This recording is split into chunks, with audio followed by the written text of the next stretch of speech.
Hello there everyone and welcome to Biology from the Bedroom. I'm Benito Wainwright, an evolutionary and sensory biologist completing his PhD at the University of Bristol. Well, at least that is what I was doing. Right now, due to a certain global pandemic, I'm now making a podcast while self-isolating in my bedroom with nothing other than a laptop, some boxer shorts and a half-finished tub of hummus. Now, there's no doubt about it. These are unprecedented times. The current COVID-19 pandemic is affecting the livelihoods of all of us in many different ways. But now that all lab work and field work have ground to a halt, I want to find out how the young science leaders of tomorrow are coping with such, unprecedented circumstances by virtually inviting them into my lovely bedroom. I want to find out what makes them tick, and I'll also be talking about how the unprecedented COVID-19 is affecting their current and future research plans. Today's guest is Mr Harry Layfield, a freshwater ecologist and lover of all things wild. He completed his first degree in environmental science at the University of Plymouth in 2016, before commencing a master's in tropical forest ecology at Imperial College London, which saw him conduct research on the ecology of river otters in the deepest, darkest jungles of Borneo. He's now in the first year of his PhD at the University of Bristol, funded by the Natural Environment Research Council, where he's exploring the macroinvertebrate diversity of Lake Malawi, one of the world's largest freshwater lakes. Now, I don't know about you, but that sounds like a very random way to spend 4 years of your life, so I think young Harry has some explaining to do. So let's get on with it and be potential science leader of the future, Harry Layfield, into my bedroom.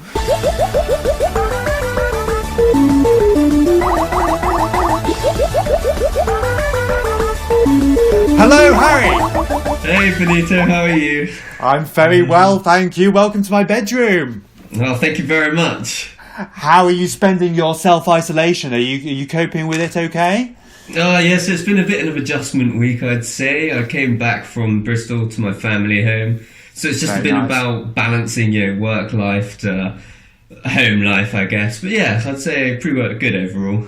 Yes, it's very difficult moment. In fact, in a word, Harry, how would you summarise this current COVID-19 pandemic that we're experiencing? Oh, I guess unprecedented would be my... unprecedented. It's very unprecedented, isn't it? Yes. Yeah. So, going back to your early research days, if we can call them that, Harry, you spent the first big research project which you undertook was in Borneo. Is that right? So, would you like to tell us a little bit about what you were doing there? So this was my master's project for my MRes, and so we went over to what's called the SAFE project, which is the Stability of Altered Forest Ecosystems. And essentially what we wanted to do was test the concept of environmental DNA, which is, if you think in brief, it's like a sort of a forensics tool for identifying the presence and absence of key species. And so we were quite interested in the otters. So yeah, I was going up and down these river systems, trying to look at with otters. You're meant to look for what are called scats, which is essentially their poo. So I initially needed to establish whether they were actually there or not, and it was quite worrying because going over, we heard stories that people haven't seen them in a long time. But so I was helping out a few friends. I think they were looking for some mosquito larvae or whatever. And so we were all getting very excited looking in the water or what have you. And the first experience I had was completely caught me off by guard. It was in the mid-afternoon. And so I was looking at this rock and I think I saw a lizard or something. So I was like, whoa, look at that, I was very excited. And coming down in my peripheral vision, I noticed something started running at me. And naturally, I looked up and I jumped. I was like, whoa! And I saw these three things in front of me, and both of them, they all jumped back as well. And I think in that moment, I saw myself in otter form. It was brilliant. There were three very short, very small otters. So it was most likely the short clawed otter. And I've got a fantastic video. I'll show you one day. Yes, bit too visual for a podcast, though, Harry. Yeah, that's very true. Yeah. But yeah, there they were, and it happened to be the night before my birthday, so it was a really good experience. Oh, indeed, yes. And also another question: how can you tell a short clawed otter from a long-clawed otter who has just had a manicure? Very good question, Benito. Yes. I wish I had the answer. Very difficult. But anyway, now you're doing your PhD at the University of Bristol. I spoke briefly just then about what it was about, but I'm an ignoramus, of course. So do you want to explain to us exactly what you'll be doing over the next 4 years? Yeah, so good question. So the title of my PhD is the diversity and speciation of macroinvertebrates found in, well, diversity and evolution of macroinvertebrates found in sub-Saharan Africa. And essentially the plan is to use genomic tools to try and understand the community composition of the macroinvertebrates found in these systems. And we're particularly interested in African freshwaters because these Great Lakes, they make up for approximately about a third of the world's freshwater. And with development going on in these countries, that comes with some cost of, anthropogenic pollution, farming practices, urbanization, adding threats into threatening these freshwater systems.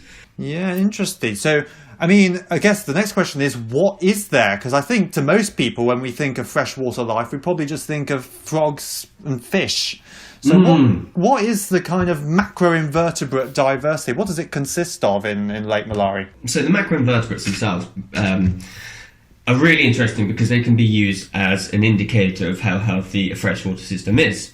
So you've got everything from your caddisflies, your stoneflies, your dragonflies, your crabs, leeches, just to name a few of these macroinvertebrates. And actually, thinking about it, caddisfly larvae, because they build their own complex, elaborate houses for themselves, don't they? So they're probably doing quite well in this self-isolation period, I'm imagining. Anyway, so how is all of what's going on right now in the world impacting your project? Because obviously a lot of things have to change, and it's a bit difficult to study Lake Malawi from home, I imagine, unless you've got a good pair of binoculars. Sadly I don't have those binoculars. So I think in some ways I'm fortunate in this situation where, because it's the first year of my PhD, I haven't been on the fieldwork yet. So we're seeing how that goes at the moment, playing it by ear to when we get, when these things finally blow over and fieldwork can be conducted again.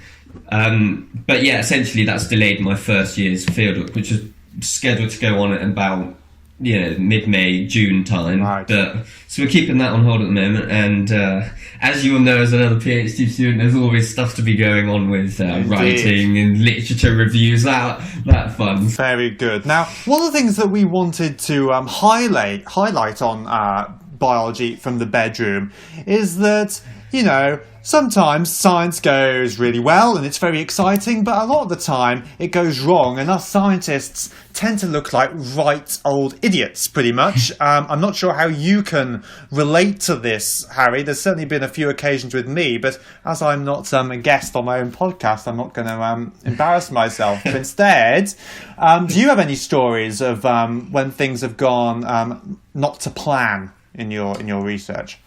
I think anyone who says they don't is certainly lying. Yes, there's been a couple of occasions I can recall. So I've got two examples, really.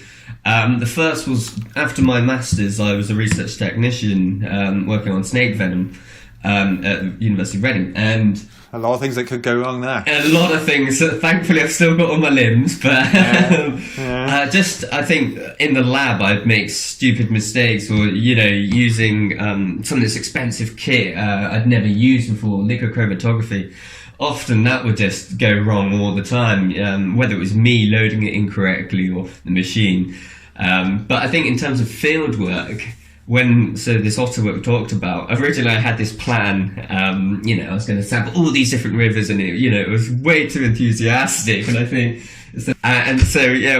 when I got out there, I was ready to start sampling, and half my sites weren't there, or they dried up, or we couldn't get access to, and so just stuff like that, really, where I had to completely rewrite the fieldwork from there, and I think that's the biggest mess ups that we've had that I can recall. Yeah. That's definitely a big problem, isn't it? It's very difficult, I've found, to sample a lake when your lake has dried up. I think that's often a good tip to have. Thank you for that, Harry. Now, as well as finding out times when things haven't gone quite right in research, we also want to dig a little bit deeper, Harry. We want to find out whether you really are the brilliant, genius academic, young academic, that you are perhaps claiming to be, or whether you maybe are just winging your way through life, which I think many other postgraduate researchers can relate to. So instead, we're going to put you through your paces a little bit, Harry, if that's all right.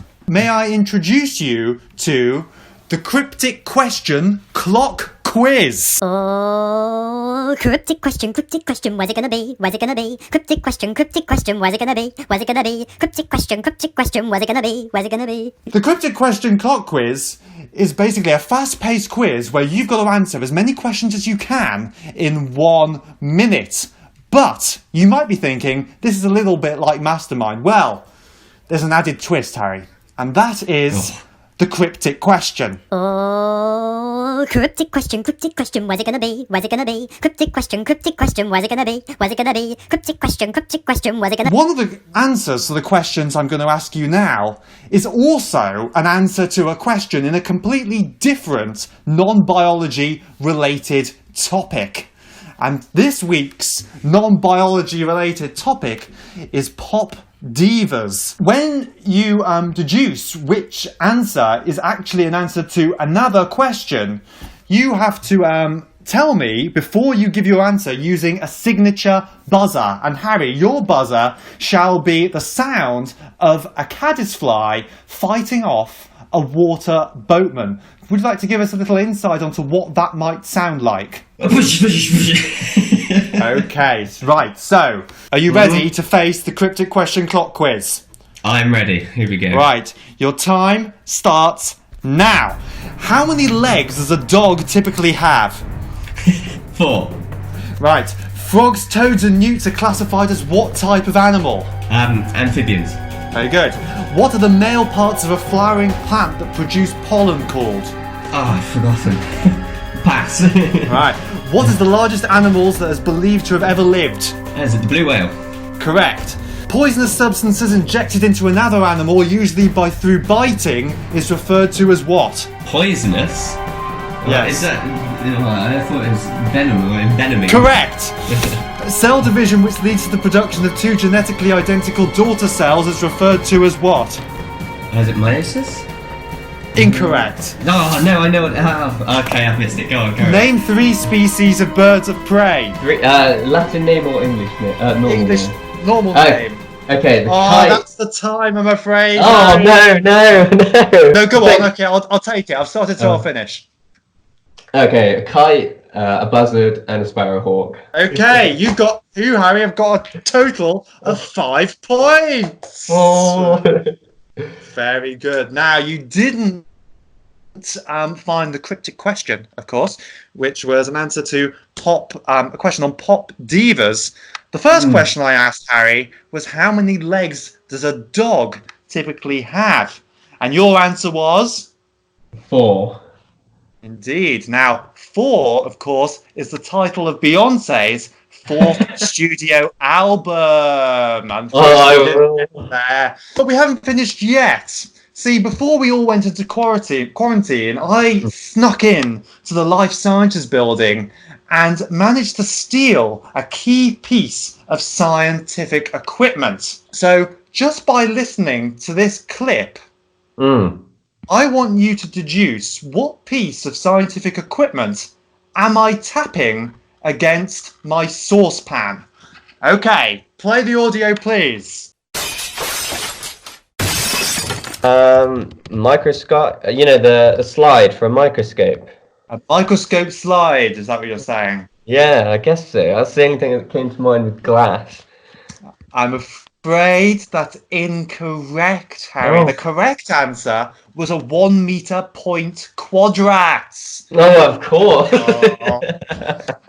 But the only thing is, of course, is that my saucepan is made of glass. Oh, very good.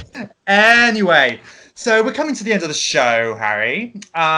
One thing we haven't spoken about is your other interests, of course. And I hear that you are quite interested in music generally, and more specifically producing your own music. And you have a band, if we can call it that, or you have a duo. A duo, yes. And what's that duo called? Oh, so we're called Dare, all lowercase, D.A.R.E. And yeah, we're coming up to finalising the last album, which funnily enough links with everything was ready to be recorded and produced, but COVID-19 got in the way. But there is a demo that we recorded ourselves, which if people would like to listen to, Indeed, we'll include a link to the demo in the description of this podcast. If you had to request a song to play at the end of this program, what would it be? So it's a song by a band called Air, who are a French band, quite instrumental, and I hope I pronounce this correctly. It's La Femme d'Argent, or La Femme d'Argent, which I think is the Silver Woman. And the reason I've chosen this song because I think it's a song that's very very thought-provoking, which I think is very crucial in science. You know, it's especially in biology. If you think back to some of those videos you've seen in Attenborough documentaries or wildlife documentaries, even in Bonito explanations, that you might see, like the weird and wonderful worlds of, the fungi or underwater, the marine life. I think this song encapsulates curiosity and. So, yes, I would like to suggest that song, please. Very nice. Well, let me just check. Le Fer Dijon by Air. Unfortunately, we don't have that in stock at the moment, Harry. The only song that we had copyright issues to this week was Mr Saxo Beat by Alexandra Stan. Okay. Sorry about that. Never mind. But on that note, we've got to end the show. Thank you very much, Harry, for joining us today on Biology from the Bedroom. Join me next time where I'll be putting some more postgraduate prey through their paces from the comfort of my own bedroom, and maybe getting even closer to find Britain's greatest young research biologist. For now, if you enjoyed this podcast, don't forget to subscribe for more wildlife and science related content. But now, if you don't mind, I have a tub of hummus to finish. So see you next time, everybody.